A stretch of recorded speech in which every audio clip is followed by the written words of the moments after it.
one of the things I find when talking to other Black people or other Black women is that a lot of our businesses and, you know, the first people that we talk to when we know that we're going to start something are the people around us. So I feel like community is really like this anchor that allows people to kind of expand their businesses in the way that they want. When you have a very niche community, depending on what your product or service is, you get kind of like direct insights on how you're supposed to grow your business in a way that you wouldn't necessarily get maybe from like traditional market research. You're listening to the Black to Business Podcast, an educational podcast providing Black entrepreneurs with the tools and resources to start and grow their businesses. We chat with vetted Black entrepreneurs, thought leaders, and business owners as they provide tips and resources to help take your business to the next level. I'm your host, Monique T. Marshall.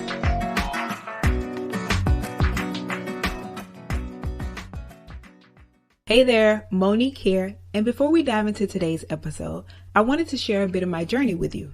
As a first-generation entrepreneur, I know what it's like to start from scratch. I didn't have a lineage of past business owners or a community of mentors to guide me through the process. That's why I created Black to Business and the Black to Business Podcast, to provide resources and support for fellow Black entrepreneurs like you. And guess what?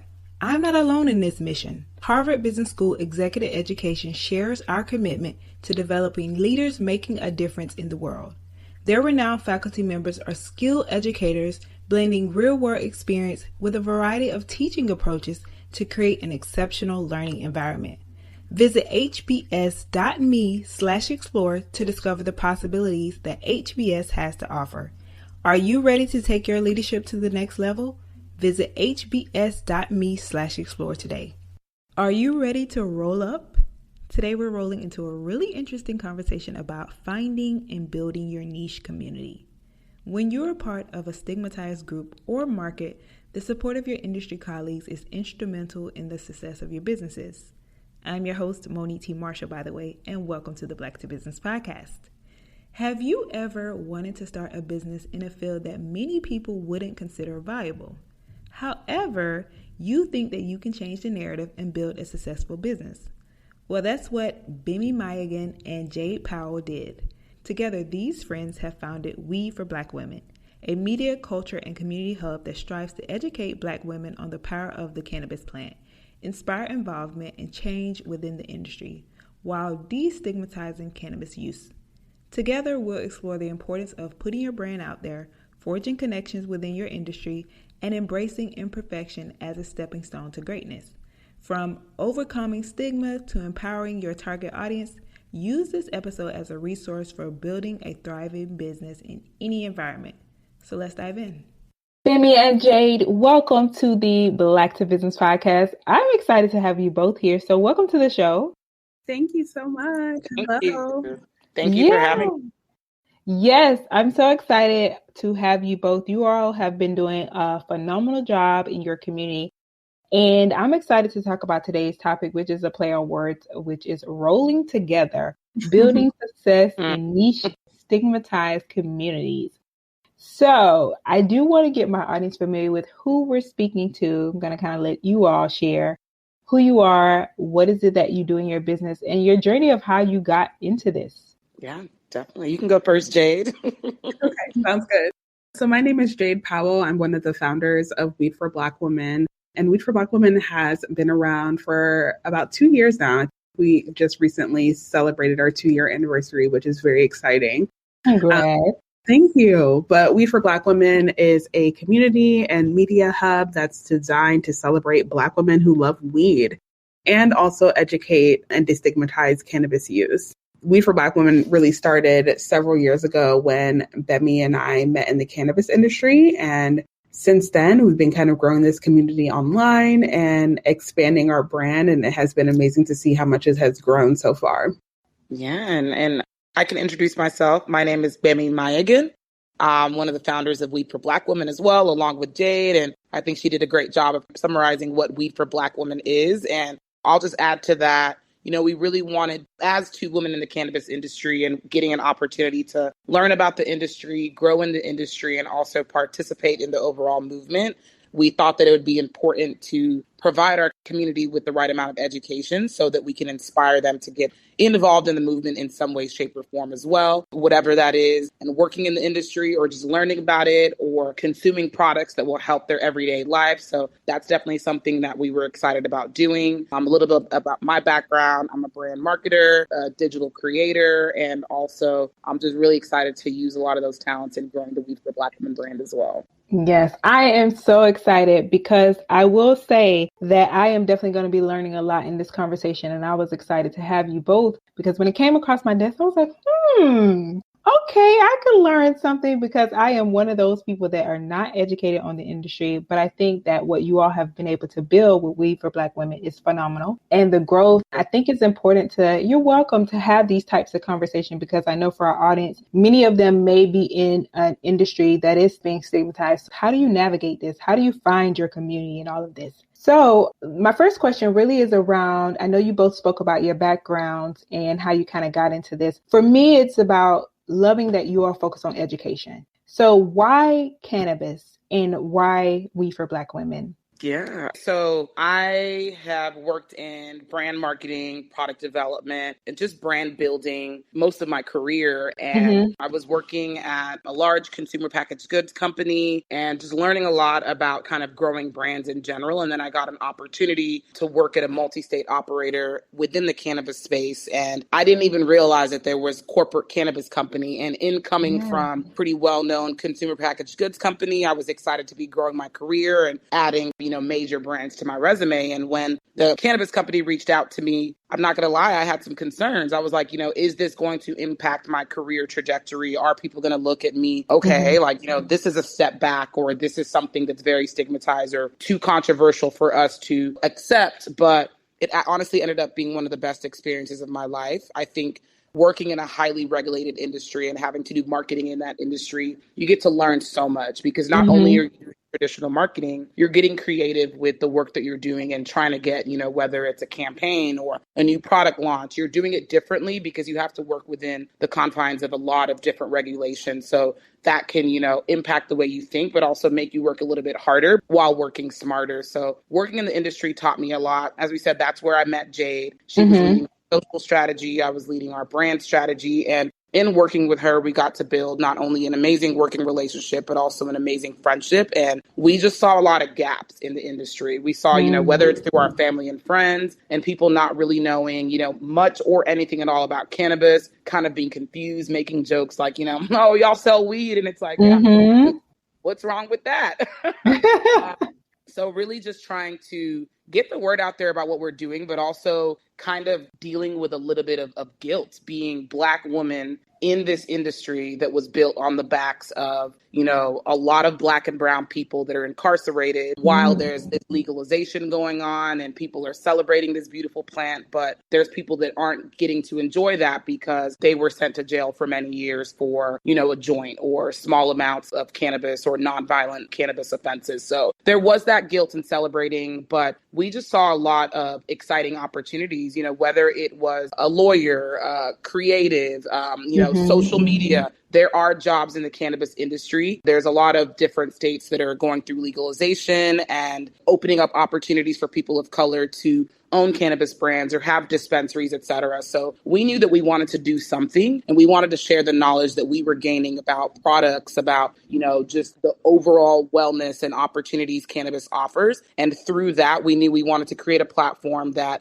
people can come and comfortably and safely learn, embrace their consumption, embrace, wanting to learn more about it and how it can be incorporated into their life. So that's where we decided to start Weed for Black Women. And, as I said, Jayde and I have worked really well together on other things. And so we knew that we would be able to grow and build something so beautiful. And it's definitely been a journey, but it's been working for us. Yeah, and I'll add it to that. I think one of the amazing things I constantly think about when I think about the cannabis industry is that, everyone kind of likes to throw around this statistic that the cannabis industry is a multi-billion-dollar industry. And I think that alone offers understanding that it is a business that a lot of people can grow into. And I know when I first learned about the cannabis industry, and like Gbemi said, I also didn't know it was a thing. I remember looking for opportunities because had been working at an advertising agency prior to joining the company we both worked at. And I was immediately like, oh, is this like a legitimate job? Like, is this a real thing that I will get paid for?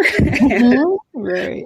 Actually came on board to the team, I was like, oh, like there's employees, the whole staff, you guys have operations.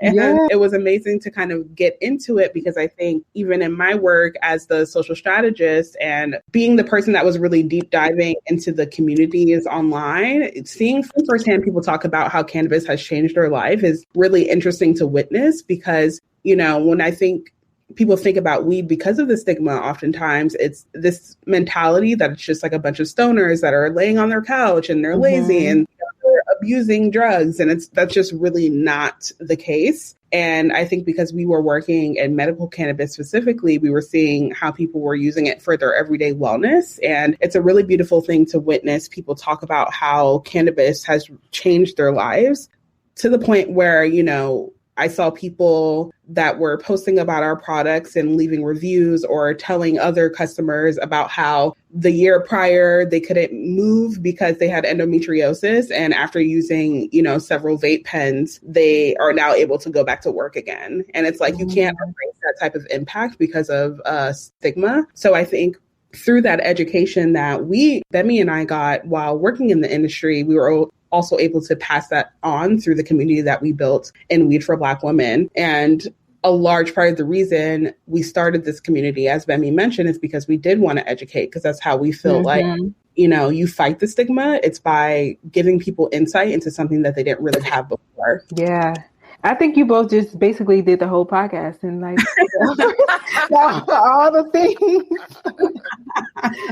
Because I'm sitting here like, they just shut that down. They just shut all the things down. So you hit it all. Passionate people. I love it. I love it. That's why I was fired up to have you both here. Speaking to what you all said, especially if this is something that's in our community. And Jayde, like you mentioned, thinking, oh, people get paid. This is jobs to do this. This is a whole company. And for me, it's about showing our community how to get involved in these things that they're interested in and make it a business, what you all have been able to do. So I think it's so important. Why not? Segue into what you just spoke about, Jayde, is the community part of things. And for a lot of people, they may be interested in this industry, or they may be in an industry that is still not widely accepted by the broader industry. But I love the fact that you all have built your community. You found your people. So I want to dive into understanding the power of niche in that community building aspect. So for you all, what made it so important for you all to, one, focus on Black women, but also the importance of how important it is to know your niche? I think, you know, obviously Gbemi and I are both Black women. So I think in anything that we do, we would think of Black women first, just because that's who we are and that's who our community is. That's who our family is. But I also think entrepreneurs in the US, or just people who are business owners, the majority of business owners or people that are founding businesses in the US are white, and then Hispanic or Latino, and then Asian, and then like Black is at the bottom, which is hilarious to me because I feel like we're so creative. But I also think that's partly just because, you know, when we look at the history of this country, there hasn't always been opportunities for us to get the education on how to start businesses, how to grow brands, how to build communities. And I think when we look at that, one of the things I find when talking to other Black people or other Black women is that a lot of our businesses, and, you know, the first people that we talk to when we know that we're going to start something are the people around us. So I feel like community is really like this anchor that allows people to kind of expand their businesses in the way that they want. Like, this is going to sound so corny, but I always think about like the idea of the Mary Kay business back in the day.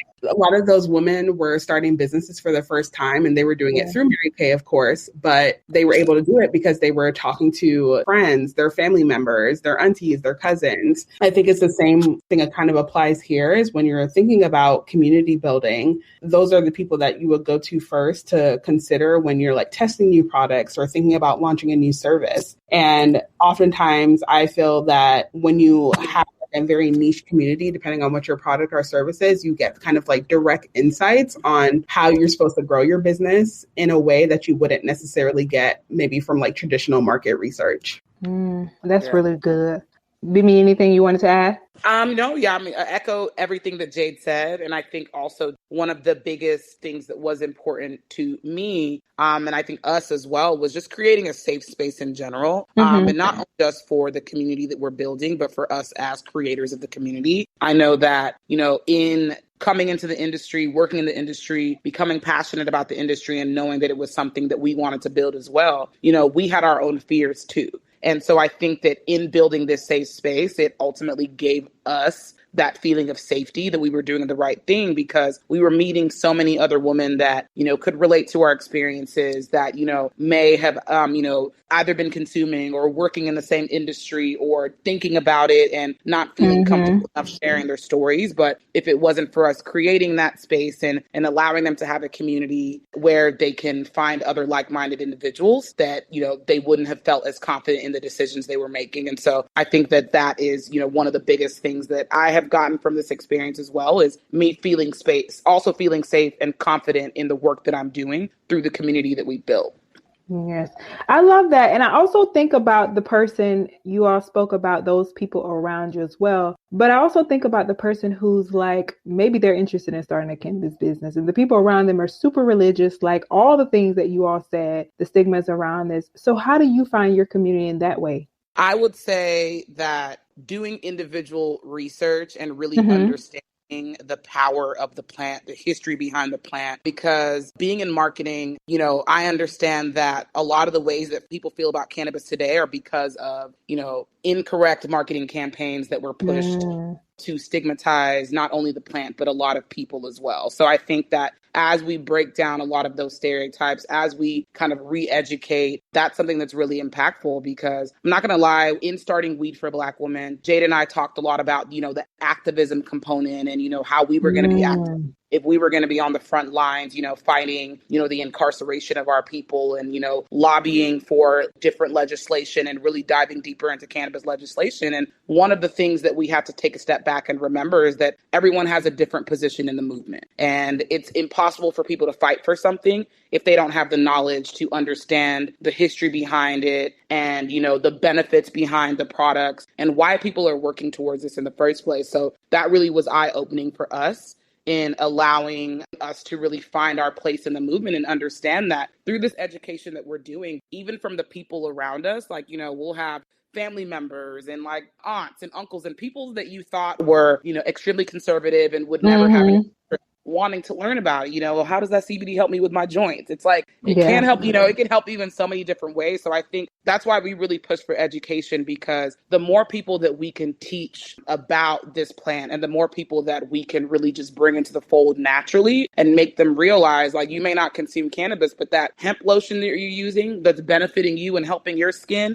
you are a cannabis consumer, so really reframing the way a lot of people are thinking and doing activism in that way, and just kind of continuing to find confidence based off of the education and the research. So I think for anybody that is struggling, anybody that is seeking to get into whether the cannabis industry or any other stigmatized industries, is really doing your research, building the confidence within yourself. And as you move with that confidence, it's going to be really hard for other people that, lack that knowledge, lack that education, to kind of put up a fight against you, because you're going to be well equipped to let them know why it's something that you're passionate about, and you're going to be able to properly, stand on business. Well said. I love that. That was a bar. Stand on business. It was. Love it. So you all have built this strong community of people around you, and I want to talk about how that's translated into success. So for you, how has this strong sense of community contributed to the success and sustainability of your business? And also kind of touching on, for those who are in maybe other stigmatized industries, how it can do so for them. Yeah, I mean, Gbemi kind of alluded to this earlier, but I think it's interesting when I look back on my career, how my definition of success has changed so much. I think early stages, my idea of success was joining some corporation and working my way up to like CEO of their company, which I think is so funny now, because I'm like, I would never now. But I think that largely comes from just, Gbemi and I's backgrounds. We both worked in corporate America. And I think for me personally, I think over time, especially after like quitting every job I ever had, I was just like, okay, something here isn't really working for me. Like culturally, You know, when I show up to work, I feel like I have to like mute certain parts of myself, or I can't be exactly who I want to be. And I think that was me trying to like force myself to fit into environments that didn't make sense. Like when I think about corporate America, I think about all the things that I just don't want to deal with. Like I don't want to prove why I deserve a raise. I don't want to prove why I deserve a promotion. I don't want to have to wake up at 8 so that I can attend a 9 o'clock meeting. I don't want someone messaging me and me like, hey, can you hop on this Slack call really quickly? Like, no, leave me alone. But Go away. Very much go away. Over time, I was like, okay, I'm not feeling successful here. So obviously this is not working for me. So what does success look like? And I say this all the time, and I know it sounds super corny, but you know, for me, success is defined by my joy. And if I feel like I can wake up every morning feeling fulfilled by the work that I do and the people that I work with, and that doesn't always necessarily mean that I'm making like millions of dollars a month. I wish. I love that for me, manifesting. Yeah. But, you know, I feel like it's not worth that if I feel like I'm going to be unhappy in the environments that I'm in. So I think in building this community, like Gbemi said, it has just made me a lot more comfortable in who I am and being able to show up in the spaces that I want to show up in. And also, I think there's nothing more rewarding than seeing the feedback that we get from our community, where it's like people are literally saying, I feel seen by your content, or like, I finally found my tribe. Like that is so incredibly rewarding, because it shows us that we're fulfilling our purpose in terms of what our mission is for Weed for Black Women. Definitely agree with everything Jayde said. I mean, in that same regard, like my confidence on this journey of entrepreneurship has grown so much more than it has in my 14 to 15 years in corporate America. I think, you know, having the ability to be more confident in my decision-making process and directly seeing the impact, because you don't have to go through a layer of 600 people in order to, you know, make one decision so that you can post one piece of content on social media. You know, you just get kind of, it's me and Jayde, and we sometimes will make those decisions in less than 5 minutes, and we'll see. You know, we do a lot of testing and learning, and not necessarily over analyzing, but we're able to get that direct feedback from our community and really understand what they want, what they need, and pivot really quickly. And also just kind of, you know, take certain things on the chin if they're not successful, and find a way to build on that and continue to give our community what they want and what they need. And I think one of the biggest impacts of what we're doing is that typically in our experiences in corporate cannabis, you know, it's hard to get that real-time feedback from your community and actually apply it. I think that oftentimes in corporate cannabis as well, the industry that is being built on the backs of a lot of people of color isn't really taking the direct feedback from those people that actually created the demand for these cannabis products and incorporating it into their marketing. But what we're actually building as well is a lot of data and insights from people that consume, that people that want to consume. So people that are at every single stage of their consumption journey or never consumed at all. And we're finding ways to ensure that we can build an industry that's catered towards them. So kind of having that direct access to our community, building that, learning from them is just really impactful. And it's just been a really rewarding experience overall. I love that. And so now we've spoken about the power of community and building this niche community. Now I want to talk about somebody's listening. They're like, okay, I have my community. I know my people. I'm going to be one of the ones to go first. So there will be challenges. And I want to kind of talk about some of those challenges that you all initially face, and even give an insight into what people might potentially face when they're going into these uncharted territories and how to kind of overcome those things. Yeah, I think because we started Weed for Black Women as an online community, it was interesting to kind of see the reaction when we kind of announced our launch. Again, we both come from the cannabis industry, so I think we were both kind of more familiar operating in this bubble of like, yeah, everybody's down for weed. And, you know, like, obviously we're at work with people who are also working at a cannabis company. So it's like, we're talking about weed all the time. We're talking about cannabis products. Everyone's familiar with weed for the most part. So it's not very unusual. And I know for me specifically, like once I left the company, I was like, oh, I forgot that like people don't talk about weed in conversation as much as I do.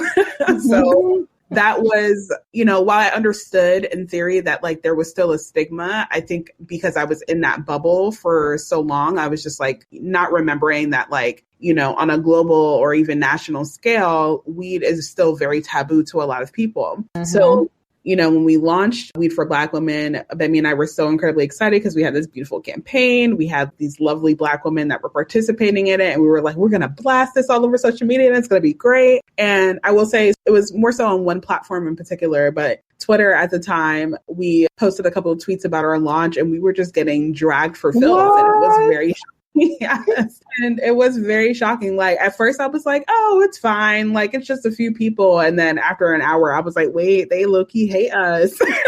Twitter is that's the war zone. I was like, I was getting dragged on Twitter. And it was so alarming because I think, for us, we were very clear on what our mission was, what we were trying to accomplish. And people were acting like we were trying to plant cocaine into the Black community. I was just like, that is not what is happening at all. Lordy. It was just very chaotic to witness, but I think ultimately kind of rooting ourselves and regrounding ourselves back into what our mission and purpose was, a source of comfort for us. And then again, as we were building communities on other platforms, we got the positive reception that we were expecting.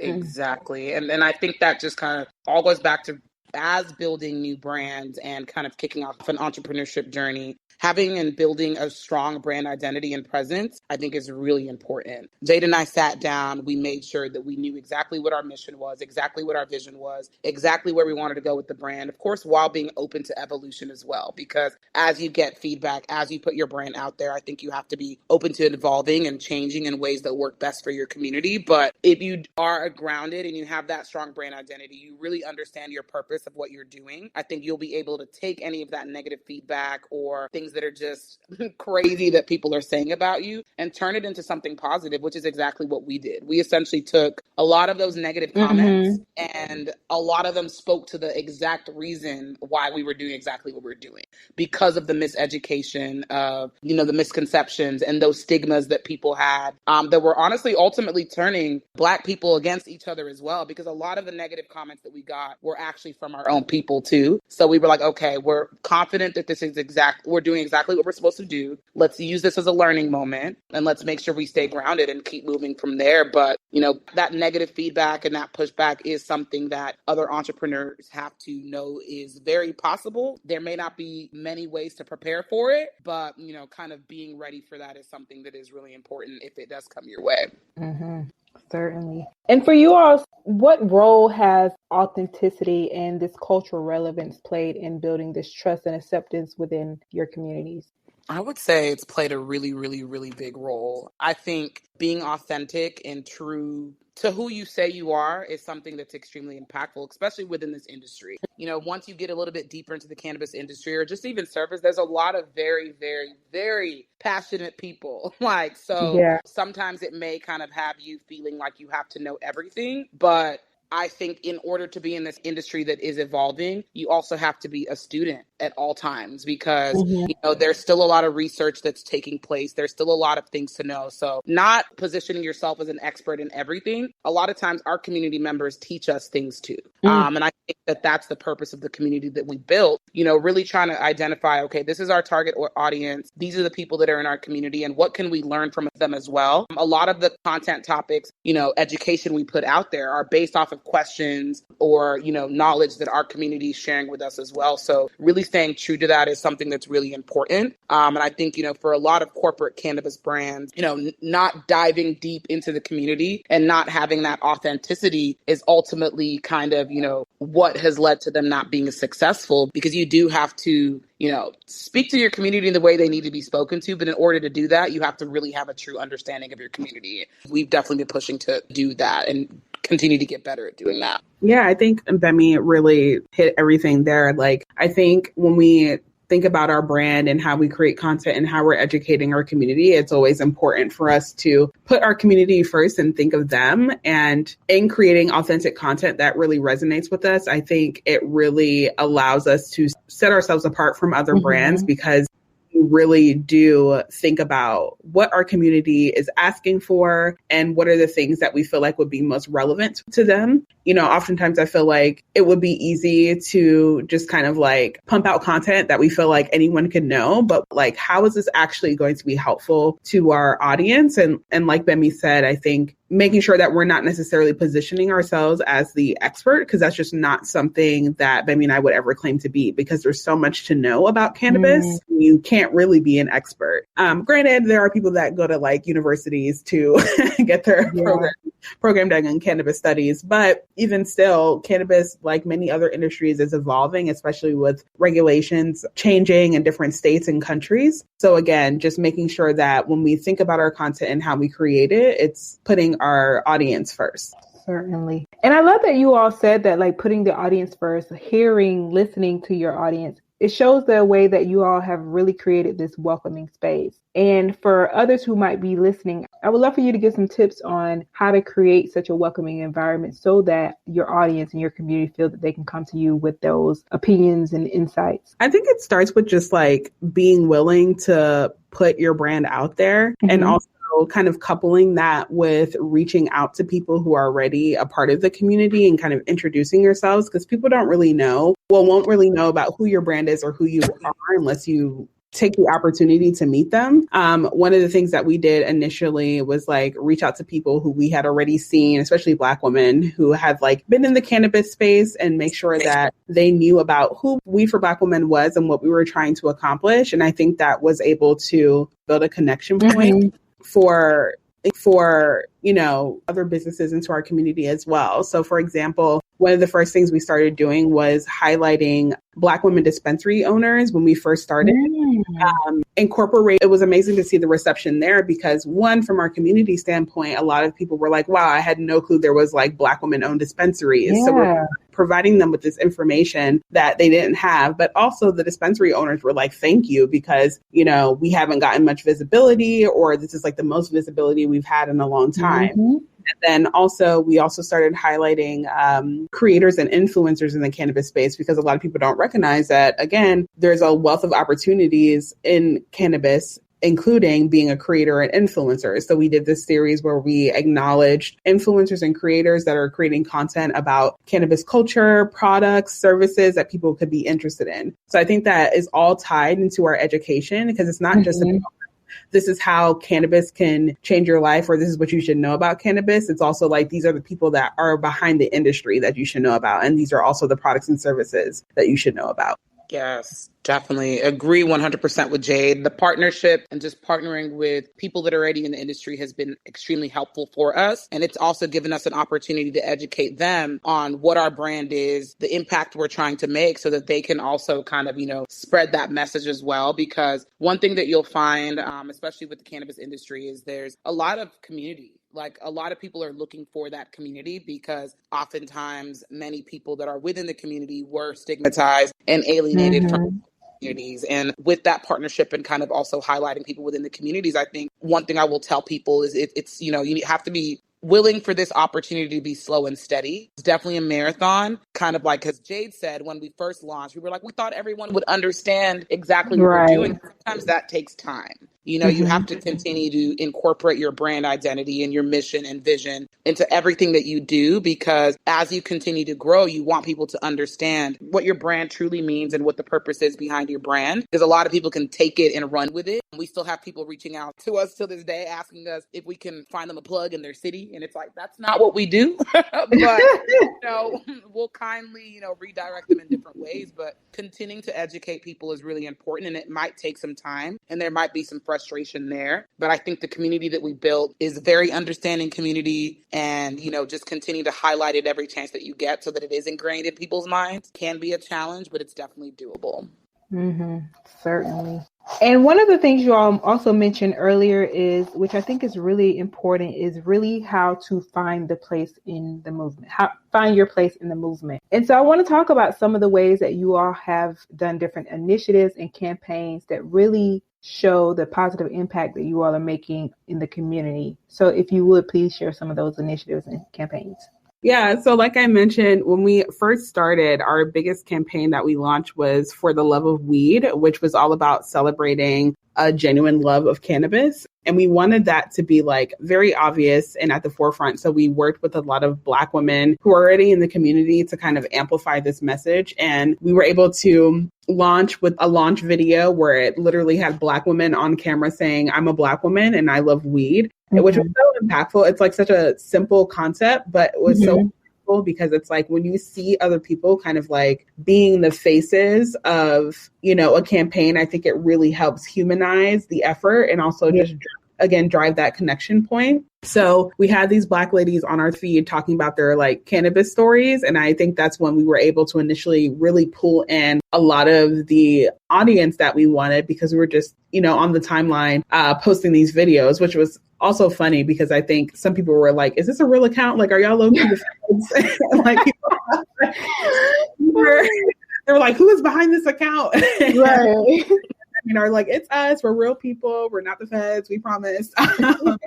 You know, being able to just go across our channels and have these women talk about cannabis, their relationship with cannabis, I think was incredibly important, because to the idea of like, yes, you can be a cannabis consumer. And, you know, not that we necessarily, you know, have any issues with the word stoner, but like, I do think that when people think of stoners, there's of course a negative stigma around it. So Black ladies stoners celebrate their love for cannabis, I think really pulled people in. Definitely. And another one that I can think of that we're very proud and excited of was the launch of our apparel. And we created a campaign around that was kind of about going higher together, you know, in every sense of the word. Because as we have discussed, you know, there's a lot of ways for people to elevate their lives through the cannabis industry. There's a lot of money in the cannabis industry. There's a lot of ways to build generational wealth in the cannabis industry. There's a lot of wellness within the cannabis industry. There's a lot of people we need to, you know, free from jail and elevate their lives within the cannabis industry. And in creating our apparel, we really wanted to go along with kind of one of our missions for people to, you know, love and be passionate about cannabis loudly and proudly. We had made some apparel for ourselves, and ever since we started showing it, our community's like, we need apparel. We need apparel. It was we heard them loud and clear. So we worked for over a year on, you know, a variety of designs. And, you know, our overall goal was to have our community be excited and be proud to, you know, not only be, you know, cannabis lovers, but comfortable, you know, letting people know, expressing their passion for the industry, and also being a part of a community where, you know, everyone is wearing similar things and just excited to let the world know. So that is a campaign that we put together. You know, we did a whole shoot for it, brought it to life digitally, and are also working towards kind of, you know, rolling out our apparel in a variety of different mediums as well. But, you know, let's go higher together messaging really resonated with our community, because we were just really able to see all of the excitement. And I think the message was made loud and clear. And as we've been a brand for 2 years, I think our community and people that are watching our community are able to see the different types of ways that we're trying to elevate everybody through cannabis and through the cannabis industry. So definitely really exciting there. One thing I will also add, and I kind of talked about this a little bit, is like these series that we do, like highlighting people in the industry. And I think one of the things I kind of alluded to earlier was, you know, highlighting Black women in the industry and making sure that their brands or their experiences were amplified. But we also started doing what we call this iconic cannabis trailblazers series. And I think that was important for us, because not only did we want to amplify women that were already in the industry, we also wanted to sure that people could see what other opportunities there were aside from being a cannabis consumer or a consumer of products and services, or also just like a dispensary owner. So oftentimes we're very strategic in how we go about choosing which women we want to highlight, because we want to make sure different industries are represented. So we've highlighted people like Solange Burnett. She's a tech founder in the cannabis space. We've also highlighted people like S&T, who was a former state senator, also physicians in the cannabis industry, or people who are starting their own like cannabis food and beverage brands, or people that are also dispensary owners. So there's a lot of industries even that you can be a part of that are also cannabis related. And I think highlighting those people in those roles can show other people what opportunities they can get access to while they're working in the cannabis industry, if that's something that they want to do. I think those are really wonderful examples and so clear in When I hear that, I think about all the strategy that goes behind all of these things. And like you both spoke about, the fact that you all started 2 years ago and you've been able to accomplish so much. And it speaks to your level of experience, but also who you are as people, detailed, intentional. So for somebody who's listening, maybe they don't have as much experience as you all, but they're really trying to find their footing and tie together this advocacy for social change, but then also promote acceptance. So what advice would you give to them to start to use their platforms to advocate for this change, but then also promote acceptance within these stigmatized communities? Yeah, I would say first, doing your research and really having a clear vision of how you want to position your brand or the type of information or education that you want to put out there. I think being confident in that is something that's really important and will kind of, allow you to put your best foot forward by having that research, aspect of things and also being able to be confident in what you're putting out there. The second thing that I would say that is just personal advice, I don't personally believe in grind culture. Staying up all night and not sleeping and, an intense amount of work that's going to impact your own mental and physical health. So I really believe in giving yourself grace and going at a pace that works best for you, just so that, you believe in the work that you're doing, but it's also not burning you out or wearing you out and making you have any resentment towards it at all. So I would say kind of, being confident in what you're putting out there, giving yourself grace and, not, falling too deep into, what you're hearing out there about grind culture, and also understanding that, things will take time and things do have other ups and downs, whether it's finding other things that make you happy and then like continuing to live and build a balanced life. I think those are the things that have been really important and impactful for me that I would say that I would put out there. Mm-hmm. I would add, just launch your shit. Right. I do think as many founders do, or entrepreneurs or creatives, however they want to position themselves, very caught up in making things perfect before we want to launch. And then all of a sudden it's been 3 years and it's just just put the thing out there and just know that it's okay to change, pivot, evolve over time. I think that's the purpose of a business. Your business will change as your needs and desires will change, especially if it's tied to something you really care about. And there isn't really this need to be hyper focused on making sure everything is perfect, because nothing ever will be perfect. So I think it's relieving yourself of that pressure and, like Gbemi said, giving yourself grace and making sure that you're just doing the best you can in that moment, whatever it looks like. Also, I would say don't be afraid to lean on other people for help. You can't be great at everything. So sometimes, you can take an L and just be okay, maybe I'm not doing this right. Or maybe there's someone out there that has a little bit more expertise than me. Collaboration, I feel, is key to success of anyone's business. So taking those moments and thinking okay, I can't do everything for myself. So this is where I'm going to tap someone else to help me, in this product launch or help me explain this service. And it can look in so many different ways. So for example, even when we launched our apparel line, we worked with Black women graphic designers because Gbemi and I weren't about to open up Photoshop and do that ourselves. Right. Could we? Possibly. But right. So I think, again, just knowing that you don't have to do everything yourself, and then also that everything doesn't need to be perfect. I love that. And I think I love that because also talking about the importance of building that supportive network and seeking out these resources when you need them. And I just want to hone in on that a little bit more, on the importance of building a supportive network, but then also seeking that mentorship, especially for people who are going through those challenging times when they might be the first in their industry or the first in their community to do such things. So what advice would you give for them for this? I think one, again, just leaning on your community, like I said. But I think when I think about Weed for Black Women, I would be lying if I say it isn't so beneficial to have a partner in this. Having Gbemi support is incredible, because it's I know even with myself, I can get very much in my head about all the ideas that I have. And then I'm I have so many ideas in my brain that I don't even know how to express them or explain them.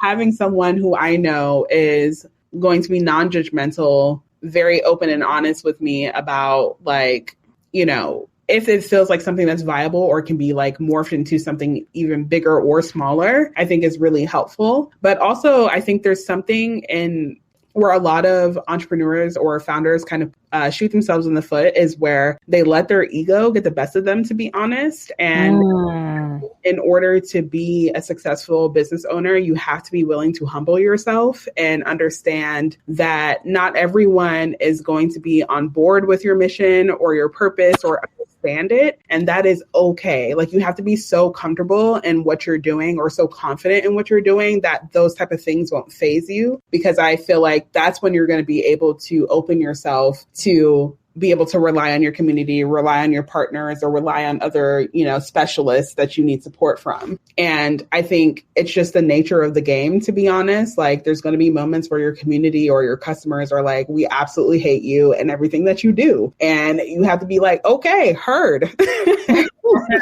That kind of is what it is, So I think it's just taking a step away from egotistical behavior, I think, is really helpful. I mean, again, Gbemi and I came from corporate America, so that's where we saw a lot of that. Like, the culture of a company trickles down from the head, which is like the leader of the organization. Yeah. And if they're doing things that are very like chaotic, the rest of the team is going to feel it. So I think that's something that I really try to avoid as we grow our community and build our brand as well.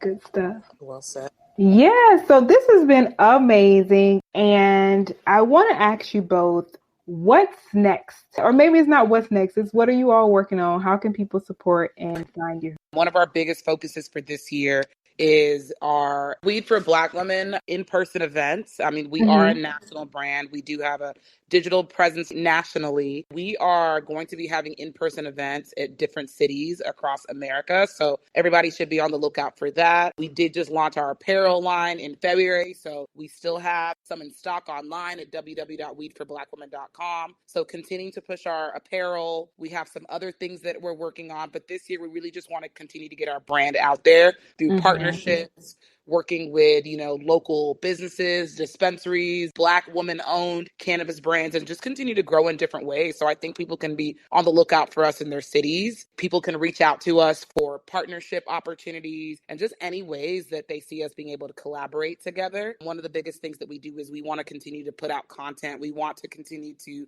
educate our community on different brands out there, different opportunities within the industry, and the community that we have built is really open to receiving that. And I'm just really excited to seeing the brand get bigger and better and grow in different ways and just reach many people. Like, we love getting the messages where people talk about how our brand is helping them feel more comfortable, and also just educating them on different ways that they can be involved in the movement. And we love receiving questions. So just looking forward to growing in so many different ways. Yes, certainly. Looking back on, this has been a great conversation, and also looking back on your journey for both of you, what has been the best risk that you've taken? I think building this community. I don't think we knew what was going to come of it. Like, even though we're only 2 years old, it's just, again, been so incredible to watch the response and see how fast it's grown. Like, if you talked to me like a couple of years ago, I don't even think I would have been like, oh yeah, we're launching apparel. Like, that's just not something that my brain would have processed at the time. So it's really beautiful to see how fast this brand has grown. But I think, like, jumping into the cannabis industry, especially after Gbemi and I leaving our jobs in corporate cannabis and starting to do this, like, I think that was a risk in itself, because it's like you're essentially betting on yourselves and deciding, like, this is something that we're going to be growing. And even though, again, I think both of us are very comfortable in talking about cannabis, like, knowing that there's still a stigma. So associating myself with cannabis publicly is also something that I feel like was risky. But I think, again, like I've said before, growing this community has been so rewarding that it has allowed me my own space and comfort in being a person that can celebrate and talk about my love for weed, and also just be even more comfortable in who I am. Like, I honestly just think, like, being a founder of a cool cannabis media company is incredible. Yes. So I love it. No, definitely. I would say very similar to what Jayde said. I think putting myself out there as somebody that is a cannabis lover, founder of this brand, and just, in the cannabis industry in general, I think is a risk, because there are a lot of people that do what we do and lose their jobs or get shunned by their communities and their families, and it impacts them for, quite a while. And so I'm thankful and grateful that the things that we have done has been mostly received in a great way. And even for anybody listening out there that has any fears of putting cannabis on their resume, it's actually helped me get into a lot more doors, because once people know that you have insight and knowledge into such a regulated industry with so many rules and regulations, if you can do marketing in cannabis, you can do marketing in any industry. So I think it's helped all of the risks that I took in kind of, being loud and proud and being a founder of this business and being excited about it and putting it out there has ultimately paid off in many different ways. And while it was a risk, it's a risk that I'll definitely take over and over again. Yes. And Bimi, one of the things you spoke about is not believing in the grind and hustle culture. So I want to talk about some of those resources or practices that you've used to make sure that you stay managing your time and all of those things. So any resources that you all can recommend in your entrepreneurial journey that have been helpful? Yeah, definitely. I mean, I would say goal setting has been really important and impactful for Jade and I, ensuring that we go into not just our year, but each quarter, understanding what goals we want to accomplish, and then also coming up with realistic ways for how we're going to accomplish them while incorporating rest into those timelines. I feel like a lot of times, whether it's in corporate or just people in general, people are really ambitious with the goals that they set, and rest is really incorporated into there. And one of the things that Jade and I, were very confident about is that we do not want to be sleepy or tired or exhausted founders, entrepreneurs, and creators. We know that there are going to be times where we are going to have to grind it out. We are going to have to work. It's not going to come at the expense of our mental and physical health. And that's something that we have stayed true to. Sometimes Jade and I will talk and we're just like, I think we should take a week. We'll just take a week. Because if we are not 100%, our brand is not going to be 100%. And of course, as we grow and kind of have more headcount and have more resources, that's definitely going to help take things off our plates. But, the first few years of building a business are definitely some of the toughest, but we know that we want to stay rested. And, we can't preach about wellness and something that's going to help you incorporate wellness into your life and us not be well ourselves. So I would say goal setting, incorporating rest into your timeline, and also truly and actually leaning on your community. As community builders, sometimes, you can still kind of feel like you're on an island on your own, but really leaning on that community and remembering that you are a part of that community as well, and just using a lot of the resources. I feel like a lot of our community members, are into different practices such as meditation or incorporating, cannabis into yoga or just a lot of different activities. And I've taken on a lot of those that I have learned from our community. And those are things that have also helped overall in me taking a step back, prioritizing myself, and ensuring that I'm the best version of me. Absolutely. Everything that Gbemi said. And I was just going to add that I'm very proud to report that I now have hobbies, because I never did. Yes. Well, let me not say never. I took a break from hobbies for a period of time. But that was honestly something I had to work towards. Gbemi has been on the other side of me complaining about my life. And I'm like, oh, I'm so tired. And she's like, girl, get over yourself. But I think for me, I had to be very intentional about setting time aside from when I'm not working to focus on other things. And I think it was a challenge for me at first, just because a lot of the work I do is so creative focused. So I was like, I feel like, my work is so intertwined into all aspects of my life. But now I'm taking art classes and I'm very happy. I don't use my phone during art classes, which is really nice. But having that mental reset time is great. And I find that just taking a few moments to have a little bit of separation is really healthy for my spirit and my mind overall. Yeah. I love what you both said. And even in my journey, it's also more about the same, being present and being well rested to make sure I can show up as myself, because it definitely helps to just be a clear-headed person tackling that day. So I love that. And then, I'm trying to take me some tennis classes, so I'm motivated, Jade. I am motivated for sure. And my final question to both of you is, what does it mean to you to be Black in business?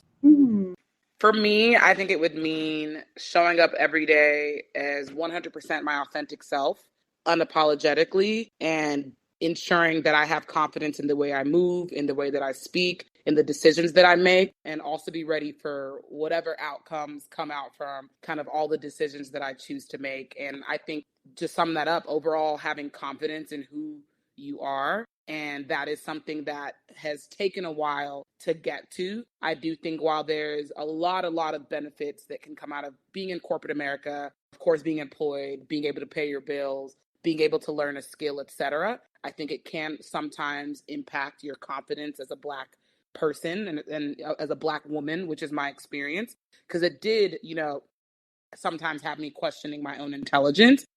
And so to me, being Black in business means, as I said, coming and understanding that, your brain is your intellectual property, and it is something that's so powerful, and it is something that can get you very far. You just have to have the confidence in it and know how to use it in the best ways. Absolutely. Everything that Gbemi said, but I think I'll also add that just knowing, like, I think especially coming from a creative background and knowing how many of the trends or things that we see in popular culture or come from Black culture, I think it's just like having a strong sense of pride and knowing that my creativity is my value and it's also my legacy. And knowing that, like, in anything that I do with Weed for Black Women and beyond, or even in the cannabis industry, I think it's just like feeling really rooted in the fact that I know I can be my best self with my community. And I think that kind of shows through also amplifying other people in the community as well, and making sure that Black people know what opportunities they can get, know where they have access to those opportunities, and then also making sure that, like, if at any point I see someone I can recommend who is also Black in these spaces, recommend them, but also make sure that, like, even if they're not predominantly Black spaces, that I'm making sure that I'm advocating for Black and people of color as well. I just love being Black, and I think, before even being a founder, that's what I am. So I love it. I love this. This has been amazing. Thank you both for being just insightful today and pouring so much into my audience, and then also for the work that you do. So thank you again for being on the Black to Business podcast. Thank you. Thank you so much for having us. Thank you. As we roll out of this week's episode, I want to thank Jayde and Gbemi for taking some time to share their experience and knowledge with us. Such a powerful conversation. Maya Angelou said, success is liking yourself, liking what you do, and liking how you do it. So remember, embrace your uniqueness, have confidence in your vision, and never underestimate the power of perseverance. Whether you're navigating niche markets or challenging stigmas, know that you are not alone. Your authenticity is a part of your journey. For more information on Weed for Black Women and the resources mentioned in this episode, visit blacktobusiness.com/193. We'll be back with another content-packed episode of the Black to Business podcast next week. But until then, keep pushing the culture forward. Later.